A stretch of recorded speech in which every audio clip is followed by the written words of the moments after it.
Hello and welcome to another 1v1 Supreme Commander game on this map. Served from Glaciers with TestPlay and White Knight. I don't think either of these players has been on the channel before, so good luck to the both of them.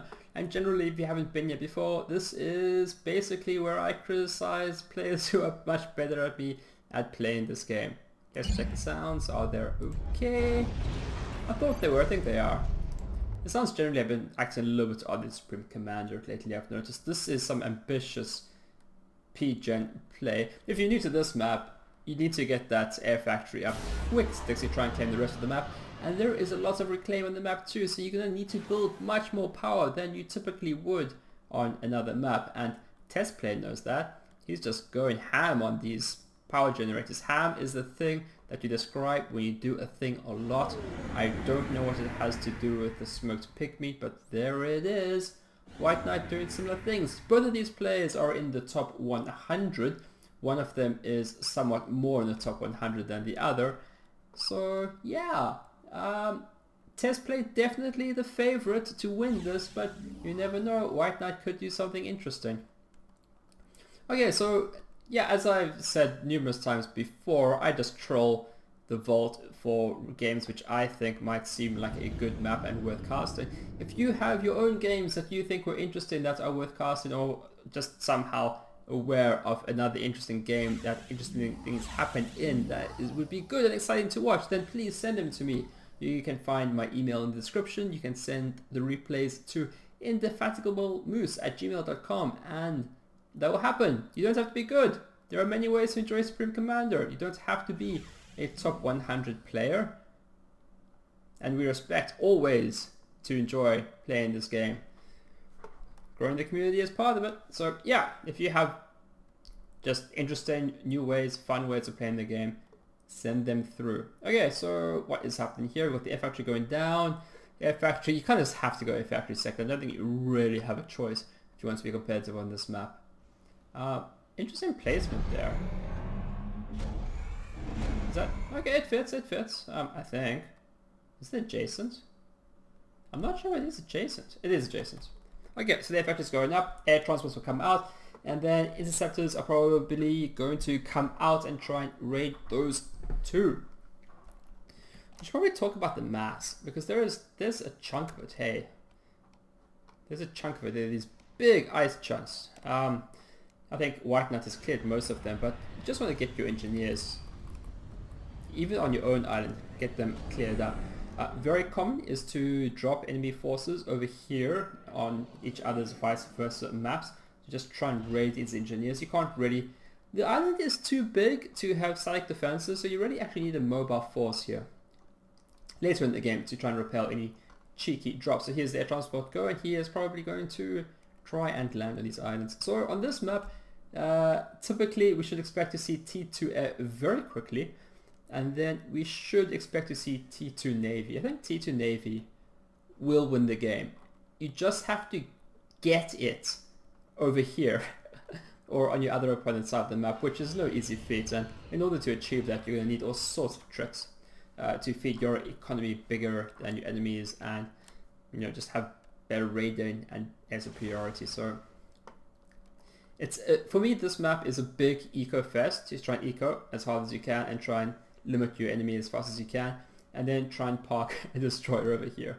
Destroyer or a cruiser, if you can keep them safely there, you can just wreck your opponent's eco, and even just the fact that you're physically able to get them there is kind of a signal that you have won the game because they can't stop you getting there. This island, I think, is the greatest concentration of mass extractors, I think. Yeah, you got 8 over here. You got everywhere else they're more spread out, but here they're so concentrated. So I know when I play this map, I basically go all in on this island. I have to have it, and then you can build your naval infrastructure over here. It becomes a great base to work from. Obviously, not forsaking anything else on the map because there is so much eco everywhere. So both players claiming their islands. TestPlay claiming down in the middle, which I think is absolutely the right move. And which is probably why he is more highly rated than White Knight. But will the whiteness of the knight help him camouflage into the ice? No, because he's blue. That's how that works.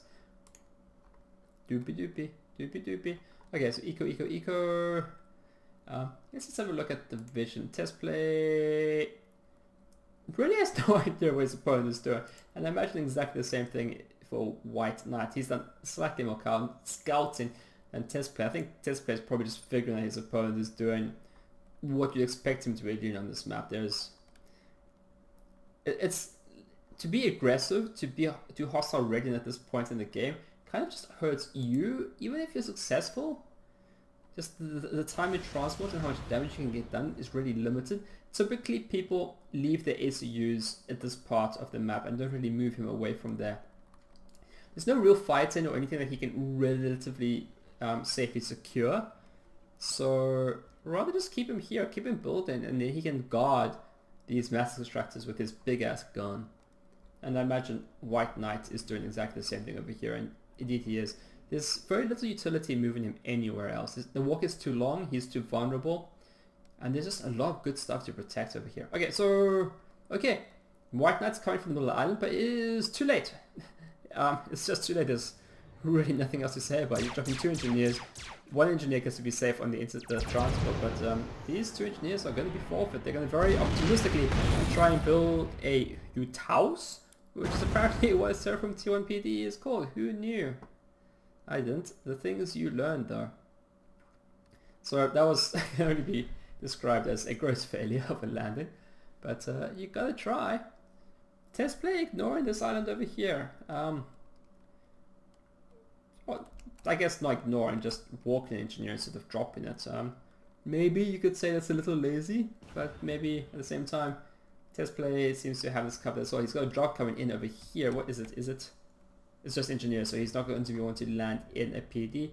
He might land here, build a PD and some land factories and cause some troubles, which I think is probably the correct play. You might want to build these mexes. There's 1 engineer that, they're 2 engineers, but they're going to take a while to get all that work done. They'll get there in the end. There is just a lot on this map to micro and keep control of. You want to move the transport, TestPlay. You want to get this engineers building. Well, it's too late now. That was too slow. The enemy is already here. Yep, and the transport dies and Interdura damages the engineers. It doesn't kill them, which is nice, but that's all just a little bit too late and too slow. But it doesn't matter. It does matter because White Knight has such a stronger economy than TestPlay. Where did that come from? I think TestPlay must have been eco-stalling, energy stalling, because he's right back up there. So eco-wise, White Knight's in the lead, so that's cute. TestPlay still has to reclaim or build these mechs, not reclaim them. He's never had them. Navy factories going down, frigates coming out, no surprises there. Frigates coming out here. I much prefer building my naval factories here. I see no reason to build them here when I could build them in the middle of the map. It's a much shorter distance to drive them to where they need to be, and if you can't defend this island, then can you defend this island? Might as well just defend here, and then move all your defenses more forward. I don't really feel why they need to be here. I'd much rather have the naval factories more further forward. Maybe he will do that later on. Maybe these are just some of his naval factories and he'll build more here later on. I don't know, but I guess we'll see. I just feel it takes too long to move T2 naval units down here to here when you could rather just build them in the middle of the map. That makes more sense to me. Definitely more vulnerable here, I'll grant you, but I feel like that can be defended against. Some scouts coming in, they're going to see some stuff. It's not very exciting. Very messy. Like, if TestPlay was playing SimCity, he would lose. This is just not how you build modern infrastructure. At all. Like, got an energy storage out. Yeah, so the sound in this game, I'm not quite sure what's happened. I know other people have had some issues with it too. I really don't quite know what the situation is, but it just kind of like dies and I don't quite know where it goes. Like, the sound still works because when you click on things, right, it makes noises, but somehow in the game they aren't really making noises, and I have no idea why. Some noises are made, some aren't. Who could say? This Zui can't say, but he will kill the engineer or this mass extractor, or maybe he won't. If that PD gets built in time, but who knows. Okay, so is T2 Navy happening yet? No submarines. Yes, T2 Navy is happening over here. TestPlay is doing it. Is White Knight doing it? Not yet. He is still in T1 Navy. Frigates. T1 frigates are still very viable in T2 naval play. They only really start failing when there are too many destroyers. But frigates are actually very cost effective in swarming destroyers. It's something they're really quite reasonable at doing. So their only Achilles heel is obviously submarines, but you need a lot of submarines to really thwart off a frigate charge, just because the DPS from submarines is quite low and frigates have quite a lot of hit points. So frigates coming out on the map. These ones here might cause some trouble here, but you're just kind of lingering around, standing still. The definition of lingering. Let's have a look at his gun. Those are what his guns look like. I feel like I know that frigate well now. Okay. Yeah, frigates coming out on the map to try and kill the Zuis is very rude. We have a drop coming in, hopefully the first of many. So about 6 Zuis coming in on this transport. Will it land? Not looking good. Chances of landing this transport are not good. Interceptor's coming down and it crashes into the sea, and that does not go well. A transport coming out now from TestPlay. Probably just to control a air grouping there. This Zui's been cheeky. Just throw Zui's all over the map, they'll cause some trouble, and this one will. He might not get... I don't think he'll actually kill anything. You probably need like 2 shots. He's going to kill the anti-air, but that wasn't even built anyway, so... It's something. Okay, we've got frigates on the map. I said that before. It takes some time for them to move. It's a big map. Got it to destroy coming out. It should be ready soon. This is what this destroyer looks like. Hey, you can see the torpedo tube under the ocean there. So it's a submerged torpedo tube, which is one way of doing it. Torpedo tubes don't need to be submerged. It's very commonly, especially in the World War II times, torpedo tubes were actually just on the deck, and they kind of just like plopped into the ocean when they were fired in a very unthreatening manner. That's how they did it. But this one has a submerged torpedo tube. Those are its AA guns. Okay, crashing into the naval factory. What else is happening? Things happening here. There's a drop of TestPlay. This really should be TestPlay's island, but it isn't. I guess the Zuis has something to say about that. But the Mantises are back there causing things. We've got 2 T2 transports coming out now. So maybe a White Knight is going to do another drop, hopefully. This one will probably be a little bit more successful having T2 transports and 2 of them. So more! This isn't going to work very well, but I guess it lets White Knight know that T2 Navy is on the field, and hopefully he should either go T2 Navy or T2 Air. I'm surprised we haven't even seen T2 Air yet. Well, here it is now. He went T2 Air, but he's building interceptors, so not really going T2 Air yet, but he has the infrastructure. TestPlay has as well. I mean, obviously we had, because I saw the T2 air transports, but no gunships or torpedo bombers or anything quite like that yet. Just frigates and interceptors. Economy is still neck and neck, so this is a very even game so far. White Knight has very many more points, but I think that's just because he's built maybe excess energy. He's got much stronger energy income, though I don't know if it's doing him any good. He might just be wasting it all, and that does look like the case. So that's not really a good thing, right? You don't want to build more infrastructure than you need, but the same thing can be said for TestPlay. So yeah, obviously you want to have safe energy infrastructure, but you also don't want to build more than you need. You get no credit for overachieving. Stupid Zuis, they're so annoying. Okay, so this is going to go poorly for TestPlay. Yeah, he even doesn't have enough submarines. So they're just going to lose. But if the Salem can kite, and if the Salem can kite, then things will go well. You just need a few more, and when you get the critical mass, that will go nicely. Nice drop clearing up this island. And you just need to do the drops all the time. Just like continuously drop, drop, drop, drop, drop. And somewhere along the line, they'll get through and cause trouble and kill things. And it's just a pain trying to force your opponent to constantly rebuild mexes, and this drop is ambitious. Did he know his ACU was out of position? This is going to take out mexes, that's for sure. But how much damage will get done? He's going for the P-gens. Okay, the P-gens are under the shield, so we're going to have to see how this plays out. He doesn't actually have much in the way that can take out these Zuis. That's one P-gen down. You want the other ones before the shield comes up. There is some overkill going on, but he split his attack nicely, not focusing them all on the same P-gen, and he's completely wrecked TestPlay's eco grid. So this is a fantastic move. This is expertly done, I'd say. That was such a cheap drop too. That was one T2 transport. I think there was a second T2 transport, but did it get shot down somewhere? It might have done. TestPlay may be trying to repeat the same thing here, but it's not going to work well for him. There are too many interceptors. Although, can they outrun them? It looks like they can. But even so, these have been seen a ways out. And there's still anti-aircraft fire coming in. A few too many air transports from TestPlay. 2 going down for no effect. But there's 1 2 PD, and that will definitely take some damage done. They'll definitely do some damage and prevent the Manses from really causing a lot of trouble. But I don't see these Manses doing nearly as much damage as what those Zuis did to TestPlay. And the T1 Navy coming in. Where are those Salems? The Salems are going for the throat, but I don't think he has enough to defend against these T1 ships. And this frigate, that destroyer is out of position. He's going to get swamped by these frigates, and he's not going to pay for himself at all. Oh, this is going poorly for TestPlay.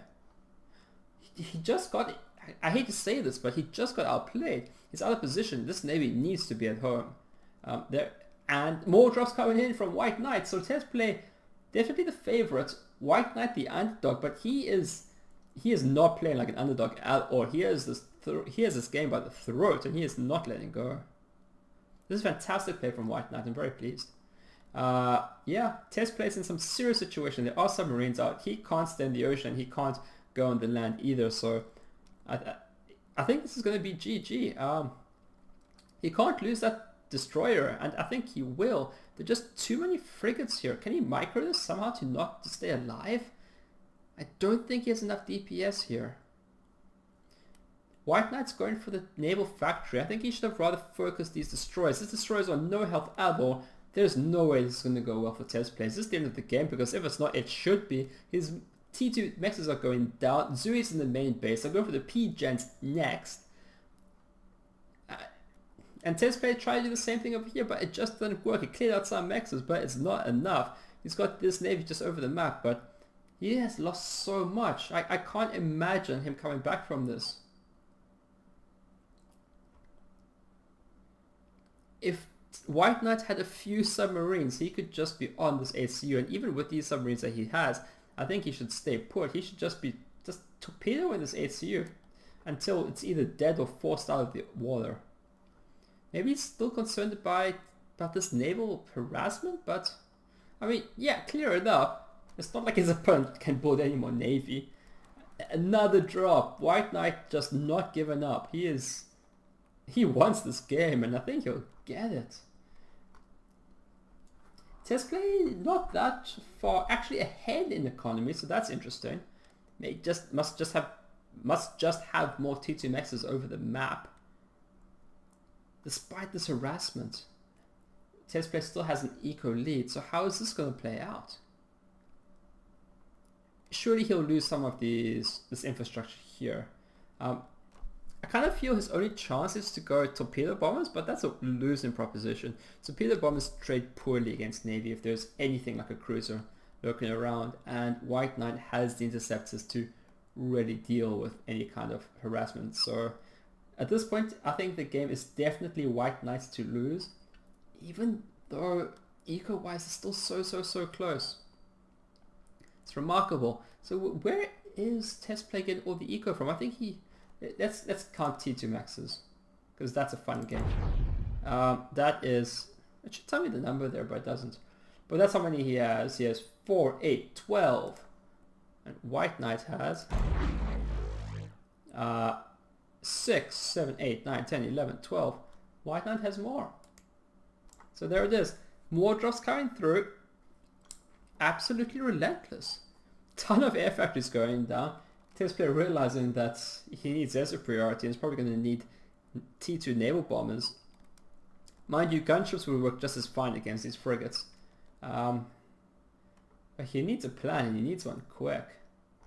He definitely needs interceptors to deal with this nonsense, but oh boy. T1 bombers coming out, and these guys can be so efficient, so I always like to see some T1 bombing harass. It'll be interesting to see what the targets for those are, and these interceptors just can wreck a frigate fight just because there are just so many.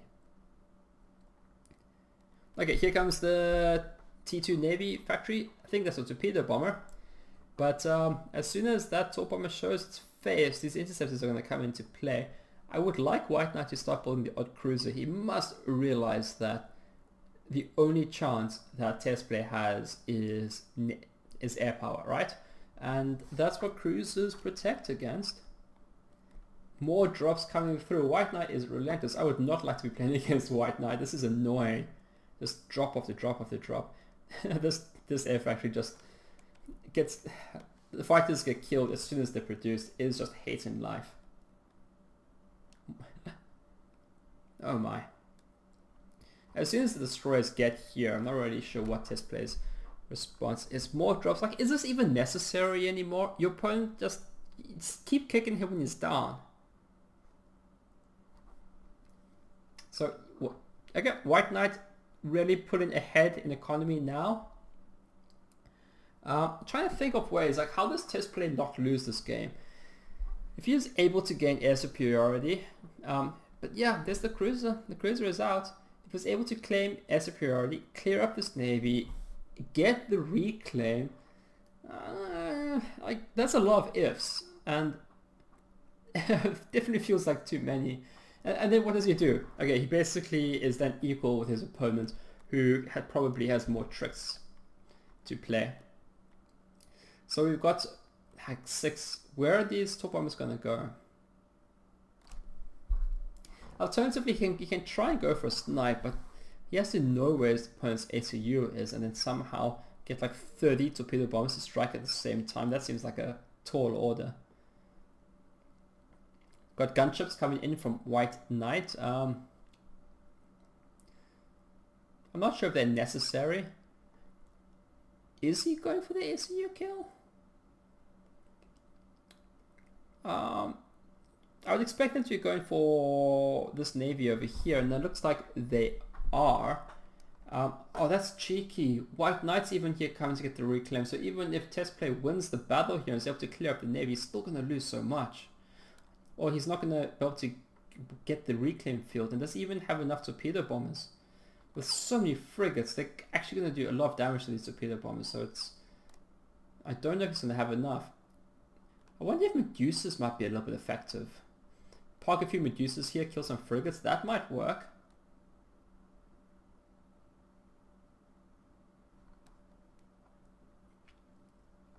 Nothing's going. I just don't know if there is a good plan, and all the while White Knight still keeps harassing the other sides of the map. His economy is almost double TestPlay now, so I think this is going to be all she wrote. TestPlay hanging in here, although I'm not really sure he has hope. Or does he have hope? I'm not sure, but he shouldn't. And that's all his air gun. His torpedo bombers have no chance left. There goes the GGs, and the game is over. And there it is. So thank you for joining me for this game. I hope you enjoyed it. I hope you stick around for more games. And if you have interesting games that you have, then please send them to me and we can cast those and it'll be fun. So yeah, I'll see you next time. Bye.